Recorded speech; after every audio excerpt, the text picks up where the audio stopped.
Bonjour à tous et bienvenue sur la chaîne CapFR. Dans cette vidéo, nous expliquerons la 4e partie. L'histoire continue alors que nous voyons l'équipe de Monster Hunter se rendre compte qu'ils ne sont pas à la hauteur du loup en évolution. Certains membres aimeraient battre en retraite, mais leur capitaine leur rappelle les citoyens innocents qui seront en danger s'ils le font. Le monstre commence à évoluer en un loup à face d'épines de niveau guerrier, alors le capitaine décide qu'il doit agir rapidement avant qu'il ne termine sa mutation. Le sang du monstre commence à bouillir au point où la glace n'est plus efficace, alors leur capitaine utilise sa puissante attaque de feu.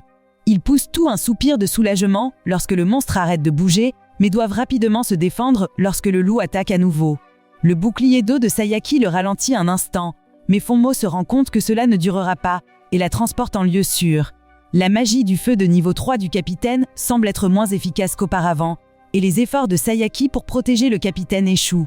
Le monstre repousse à la fois les attaques de glace et de terre, alors qu'il poursuit sa poursuite du capitaine.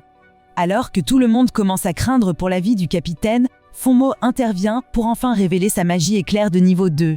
Fonmo tente de l'empêcher d'évoluer davantage, pendant que les autres en profitent pour sauver le capitaine. Le monstre commence également à surmonter sa magie éclair, mais Fonmo est déterminé à survivre. Le capitaine craint maintenant plus que jamais la mort et demande à nouveau de battre en retraite pendant que Fonmo tient la bête, éteint.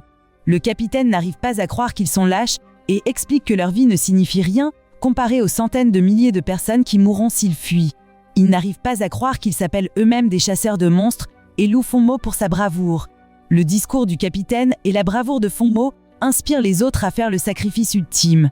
Cependant, à ce moment-là, le monstre est immergé dans l'eau et l'équipe voit que l'aide de l'association est enfin arrivée sous la forme d'un homme nommé Yanzo. Il loue Fonmo pour un travail bien fait et domine instantanément le monstre. Yanzo explique qu'il est maintenant mort et que le pendentif de Mofan consomme à nouveau son esprit. Fonmo est étonné d'avoir vu de la magie de niveau intermédiaire et Yanzo explique qu'il peut voir Fonmo devenir un mage de niveau intermédiaire un jour aussi. Shay demande s'ils doivent sonner l'alarme car d'autres monstres sont apparus récemment. Mais Yanzo dit qu'il ne veut pas paniquer tout le monde et qu'il aimerait d'abord enquêter. Il est également impressionné par la performance de leurs nouveaux membres, mais Yuan n'est pas du tout satisfait. Cette nuit-là, Mofan tente de se faufiler dans son dortoir lorsqu'il est étreint par Zo, qui est reconnaissante de son aide pour rendre la zone à nouveau sûre pour sa grand-mère.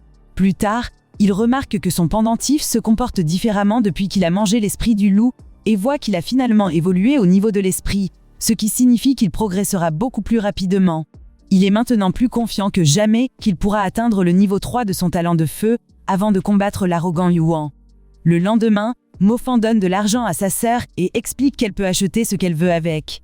Elle refuse de le prendre car elle veut qu'il l'utilise sur lui-même, mais Mofan explique qu'il a simplement obtenu un emploi à temps partiel et que les mages peuvent en fait gagner de l'argent assez facilement. Elle accepte son cadeau et explique qu'elle a une bonne nouvelle à lui annoncer. Elle révèle qu'elle vient d'éveiller le talent de guérison, ce qui est une surprise puisque les débutants ne peuvent généralement éveiller que la magie des éléments. La magie noire et dimensionnelle blanche est généralement réservée aux mages de niveau supérieur, mais Zinzeya dit qu'il y a quelques exceptions et qu'elle se trouve être l'une d'entre elles. Elle révèle qu'elle sait qu'il fait des choses dangereuses et qu'elle espère l'aider à l'avenir. Mofan explique ensuite que la chasse n'est pas trop dangereuse mais plaisante en disant qu'il se blessera pour qu'elle puisse pratiquer sa magie de guérison sur lui. Quelques jours plus tard, Mofan pense au temps qui passe, car il est tellement occupé par l'école et la chasse aux monstres. Tan lui rappelle de rester concentré, car son duel avec Yuan approche à grands pas, et l'informe que Misao a invité plusieurs personnes célèbres et puissantes à regarder. Il a l'intention que le duel fasse partie de la cérémonie de passage à l'âge adulte de Yuan. Mofan est assez célèbre pour être le meilleur élève de la meilleure école de magie, et le dominer devant toute la ville prouverait que Yuan n'a pas d'égal. Mademoiselle Tan l'informe que le directeur aimerait le voir, et Mofan profite de l'occasion pour lui demander s'il peut lui rendre visite ce soir-là pour obtenir des conseils sur la magie du feu, ce qu'elle accepte. Le directeur explique que leur duel ne se limite pas à la célébration du passage à l'âge adulte de Jeswag. Il explique qu'il s'agit aussi de la source sacrée. Mofan pense à la seule fois où il en a entendu parler, c'est lorsque le loup muté a absorbé son pouvoir, le faisant évoluer et qu'il s'intéresse à l'entraînement. Le principal poursuit en expliquant que toute personne qui s'y entraîne peut rapidement augmenter ses pouvoirs. Mais la puissance du ressort a diminué avec le temps. La ville a une convention qui autorise l'accès à un seul jeune mage de haut niveau chaque année. L'école recommandera Mofan, mais les clans locaux choisiront Yuan et leur duel déterminera probablement lequel des deux pourra s'entraîner là-bas. Car la victoire de Misao Yuan fera d'une pierre 3 coups. Le premier Yuan prouvera ses capacités à la ville, le deuxième Mofan recevra une leçon, et le troisième Yuan aura accès à la source. Yuan a un énorme avantage dans les ressources de formation, et il demande seulement à Mofan de faire de son mieux pour qu'il puisse au moins gagner une certaine reconnaissance à l'école. Ailleurs, les serviteurs racontent que le duel contre Mofan est simplement pour donner une belle apparence à Yuan, et que Mofan n'est qu'un voyou qui s'est moqué de lui-même. Ils discutent de la façon dont le père de Mofan est un imbécile et élève son fils de la même manière. Ainsi, Misao explique à Ningxu que son fils adoptif Yuan ferait n'importe quoi pour leur famille et qu'il deviendra un jour son fidèle assistant. Elle se demande pourquoi le duel doit se faire en public. Misao explique qu'un duel entre la soi-disant meilleure élève de Ski Magic High School et le deuxième mage le plus fort de leur famille derrière elle ne pourrait jamais être un petit événement. De plus, Mofan l'a insulté à plusieurs reprises et il refuse d'avoir pitié de lui. Cette nuit-là, Mofan est au sommet d'une colline lorsqu'il est approché par Ningxu et il explique qu'il voulait voir cette magnifique scène que son père a installée pour son duel. Elle demande qu'il ne se présente pas au combat car Yuan ne tirera aucun coup. Son père l'a adopté dans la rue à un jeune âge et il fera tout pour l'approbation de Misao, ce qui l'amène à croire qu'il descendra sur Mofan de toutes ses forces.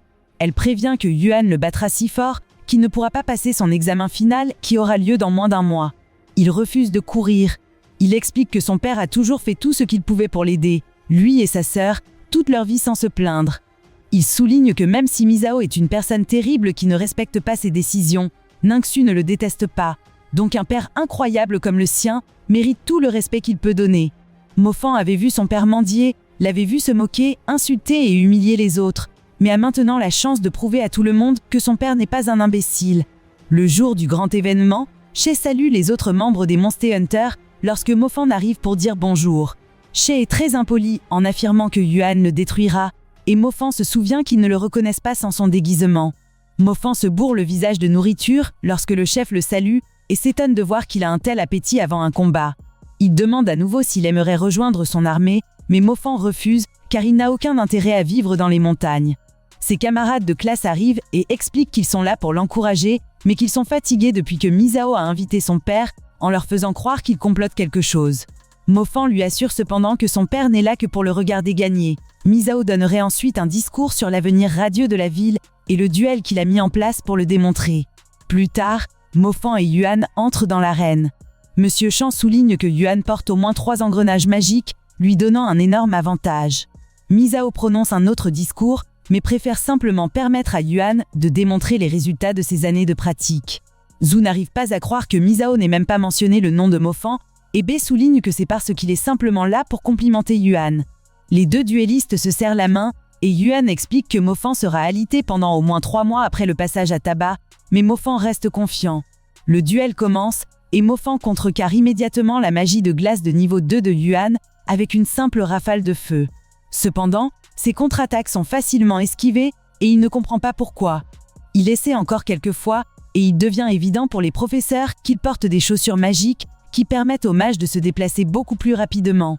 Yuan insulte ses faibles capacités en disant qu'il préfère ne pas perdre beaucoup de temps à le combattre et que Mofan doit apprendre qu'il y a des gens avec qui il ne devrait pas jouer. Yuan prépare sa prochaine attaque en gelant la zone autour de Mofan et en faisant comprendre à tout le monde qu'il a obtenu la magie de la glace de niveau 3. Sa tempête de verglas couvre toute l'arène et éteint les flammes de Mofan. Le principal veut appeler le combat, mais Misao ne pense qu'à faire souffrir Mofan pour ses insultes. Le public a déjà décidé que Yuan gagnerait car il a réussi à accomplir tant de choses et que personne de son âge n'a de chance. Mofan pense à la puissance de la magie de la glace et à la difficulté de contrôler ses étoiles. Cependant, comme à son habitude, il continue d'insister et choque tout le monde lorsqu'il parvient enfin à atteindre une rafale de feu de niveau 3. Yuan est convaincu que ses chaussures le mettront en sécurité, mais il se trompe car les flammes de Mofan l'atteignent, provoquant une explosion massive. Yuan est gravement blessé et le public ne peut pas croire que Mofan ait pu se battre à égalité avec quelqu'un d'une famille privilégiée.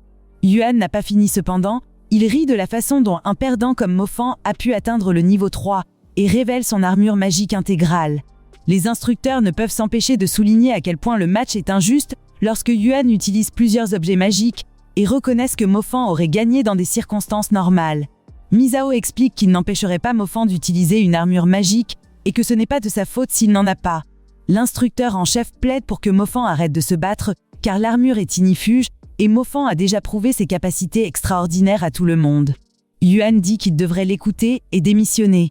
Il explique que sa famille a toujours cru que leur argent faisait partie de ce qui rend quelqu'un fort et que Mofan devrait être plus en colère contre son père pour être un pauvre conducteur qui ne peut rien lui donner.